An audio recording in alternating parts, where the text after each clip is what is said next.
I can no longer handle my fiancé's driving anxiety, and I don't care if it makes me a bad person. I, 31 male, am at my wit's end, and I don't even care if that makes me a bad person. My fiancé, 32 male, has crippling driving anxiety. He can't drive at all. We live in a rural area of the province. There is no public transportation here, not like in the city. There are no buses, no Ubers, no taxis. There is no way to get around if you can't drive. Because of his driving anxiety, my fiancé doesn't have a driver's license and he doesn't know how to drive. He depends on other people to get him around, and I'm sick of it. We argued about this so much.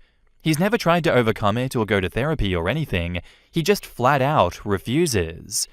He used to depend on his parents to drive him. Then it was his roommate, and now it is me. I'm sick of having to be the one who has to drive or get him places. He works from home full-time, but anytime he needs to go somewhere, it's on me. When I was in the armed forces, my role was to drive all different types of vehicles. Now I'm an electrician, so I drive all over the province to people's houses or commercial businesses for my job. I do actually enjoy driving. My fiancé thinks that since I like driving, then it's no problem that he doesn't drive. He won't learn, he won't go to therapy. When he still lived at home, his younger sister refused to get her license until she went to university because she didn't want to get stuck being his driver like their parents wanted. He turned down a promotion/better job because it wasn't just working remotely, and he would have to go into the office physically some of the time. I wish I'd not let it get this far. It's been a sore point in our relationship for a long time. He refuses to see a therapist or work to get over his fear. He won't even admit to having a problem. He's never been involved in a car accident or known anyone who has been hurt or killed, so I don't get why he gets so anxious. He's never even attempted to drive even once. Our last argument was because I refused to drive 4 hours one way and back by myself for a wedding that we were both invited to. I would only do it if I could share the responsibilities of driving. He thinks it's fine because I've driven longer distances, but that's not the point. I don't even care if ending things with him over this makes me a bad person. I'm fucking done. In the comments, Enema of my enemy says, I have driving anxiety. I learned well enough to get my license, but I've had several near misses and now no longer drive. My parents made learning very difficult because even though they wanted me to learn, and I wanted to learn, they were anxious passengers, which led to them snapping at me over little things or talking, which would then lead to me getting distracted and making a more serious mistake. At which point, one of them would take over. Despite this, I got my license and got a car that I used for myself and my partner to work for a bit until one of my indoor cats got out and got hit by a car. Then my anxiety ramped up several levels to the point that I quit driving my partner because I was disassociating on the road. After we broke up, I sometimes tried to get reaccustomed to driving by doing deliveries, but I was terrible at it, not making enough, getting low ratings, and getting lost on the road. Why do you and your partner live in the country? I truly believe some people aren't meant to be on the road, but he should live somewhere where it's not as big of a problem for you. But if you're just not happy that he can't drive, you won't be happy moving with him to a small town where he can be more independent. You can badger him about therapy all you want and break up when he refuses, but I think it's fucked up to pressure an anxious person to get behind the wheel when they could potentially hurt themselves or others. OP says, quote, why do you and your partner live in the country? I live here because my family is here, my friends are here, I grew up here, and my job is here. It is my home, and I wouldn't want to live anywhere else. I don't know why my fiancé chose to stay here instead of moving to the city as an adult, but I wouldn't move because of this. Damn it, Gravity says, tell him that unless he gives you a solid reason behind, I just don't like it, you refuse to drive him anywhere. What would he do if something happened to you?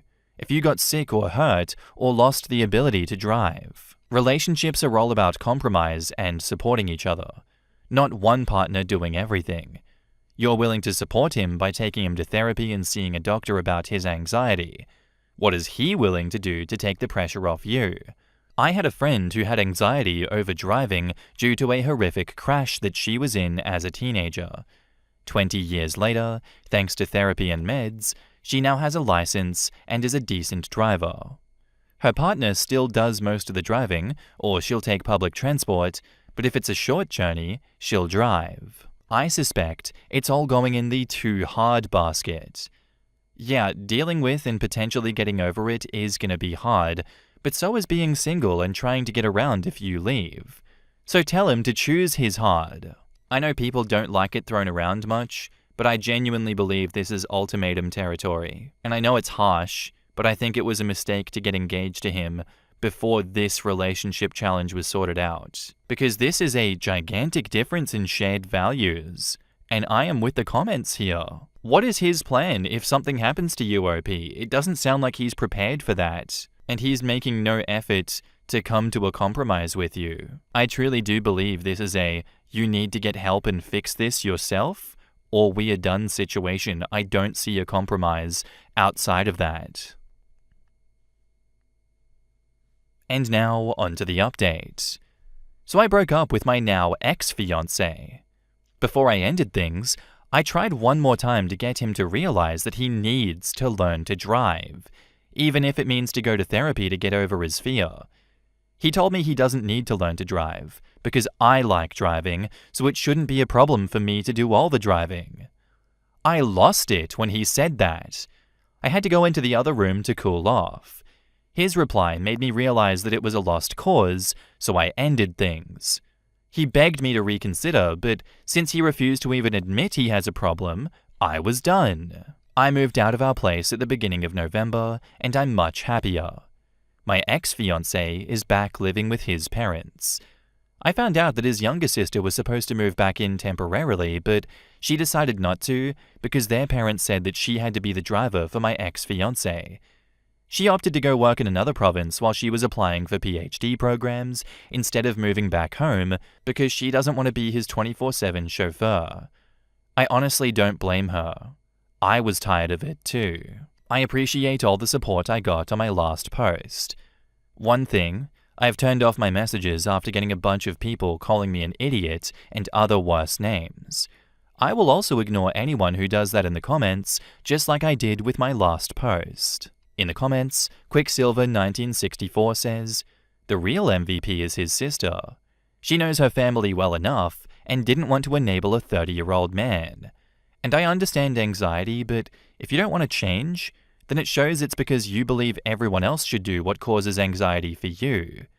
Fuck that." I think the major issue here is that the ex should have moved to a city where he can be independent long ago. I say this as a non-driver due to anxiety myself. Being solely dependent on another is rough. I must live near taxis and transits. I need my own ability to do shit. Right?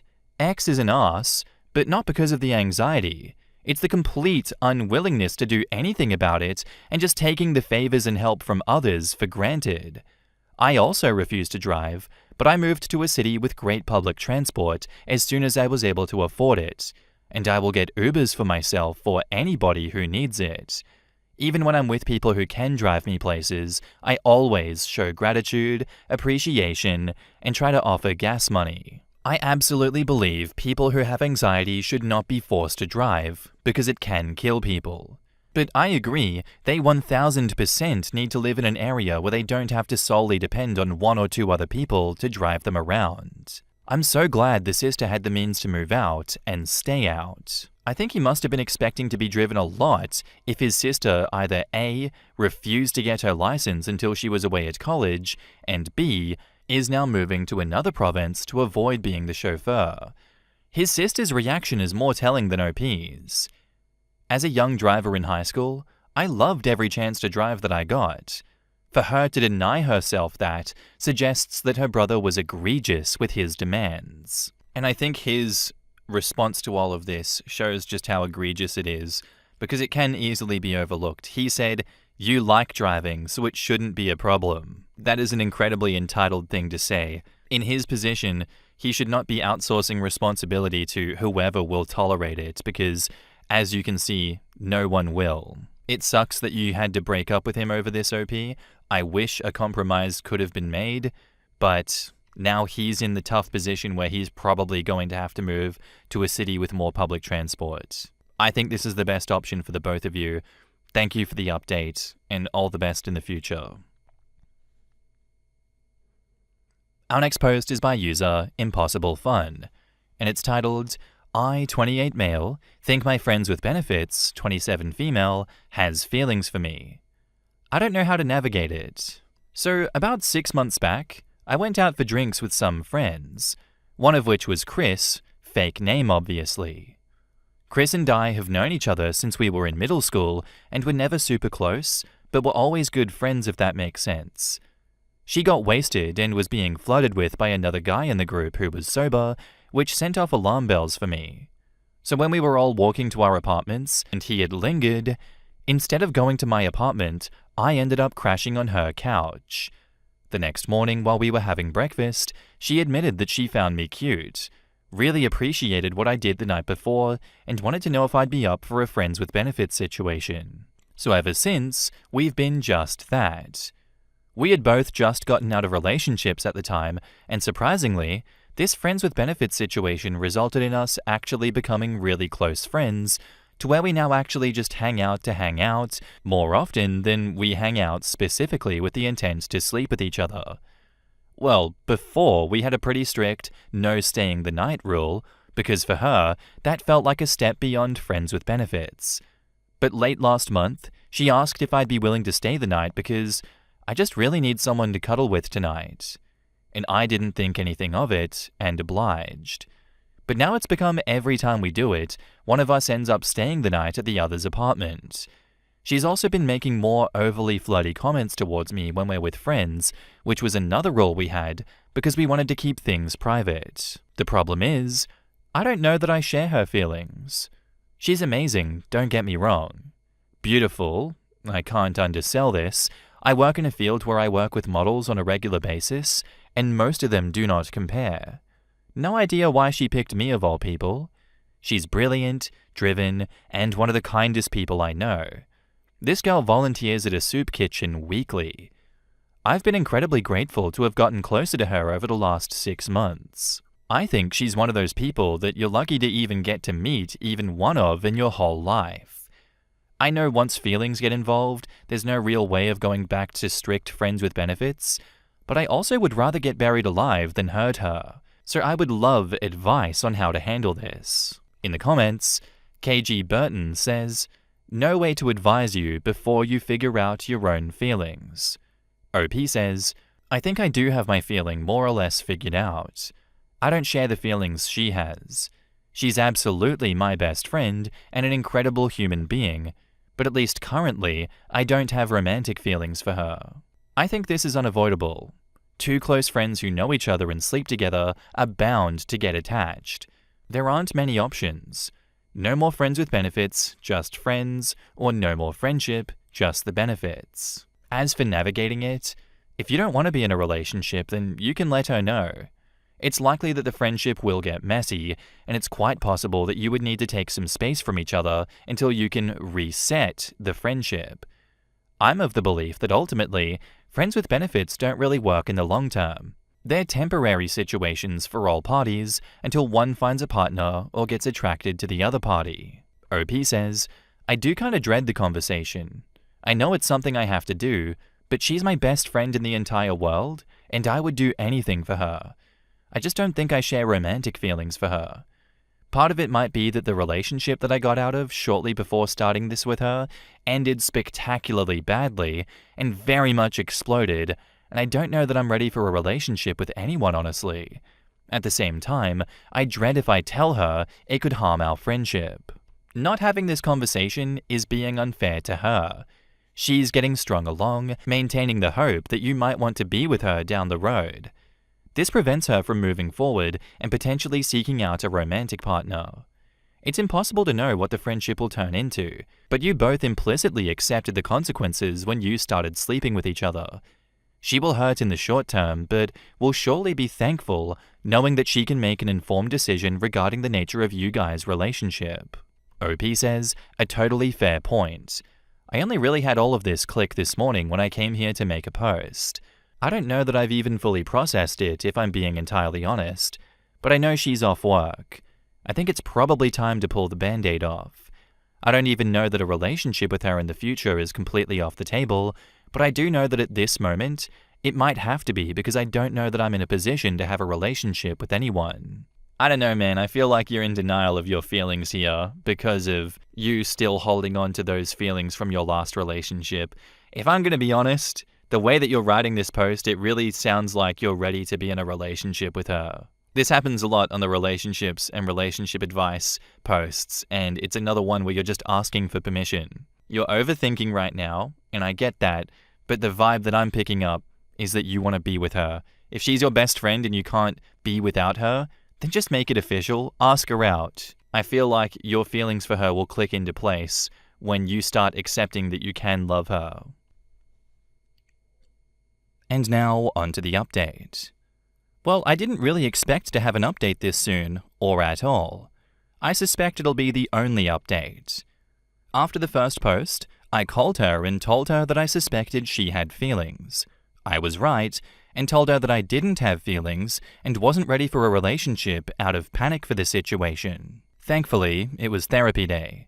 I talked things out with my therapist about how I have serious fears about getting back into a relationship, how those fears made me react way too quickly, and how now that things potentially collapsed, I've re-examined how I feel about her.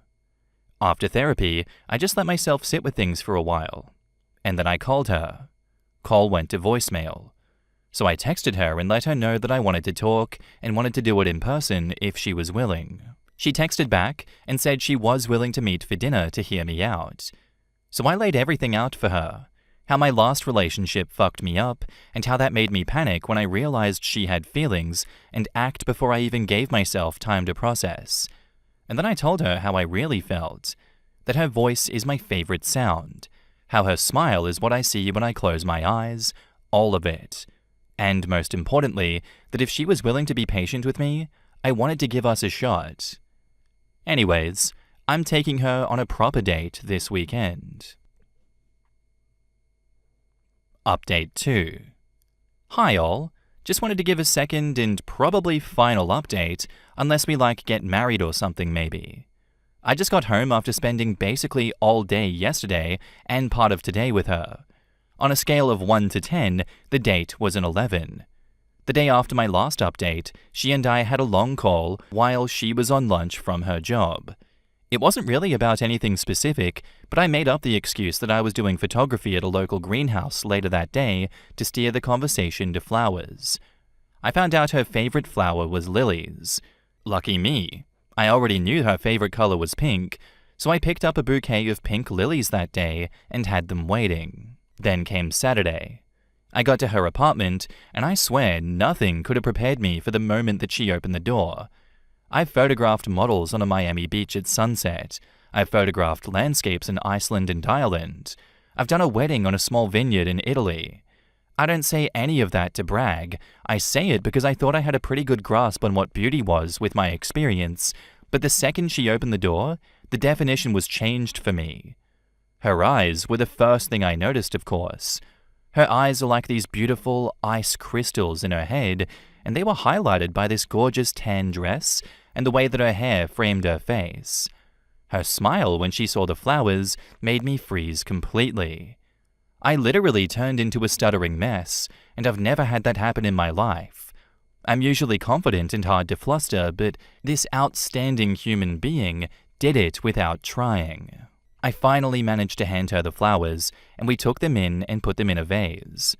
A couple months ago, she made an offhanded comment about how she wanted to visit this upscale Italian restaurant in our city, so that's where I had made reservations.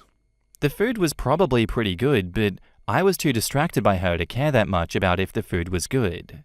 She info-dumped about how apparently lactose intolerance is a skill issue. Her words, not mine. She does this cute thing where she'll apologize for info-dumping, and when I encourage her to keep going because I love hearing her talk, she bobs her head back and forth. It's a bit like watching a penguin dance. I don't know how else to explain it, but it makes me smile every time she does it. After that, we walked a block to a bar because they had live music. We got a single drink each, and the band started playing Something by the Beatles.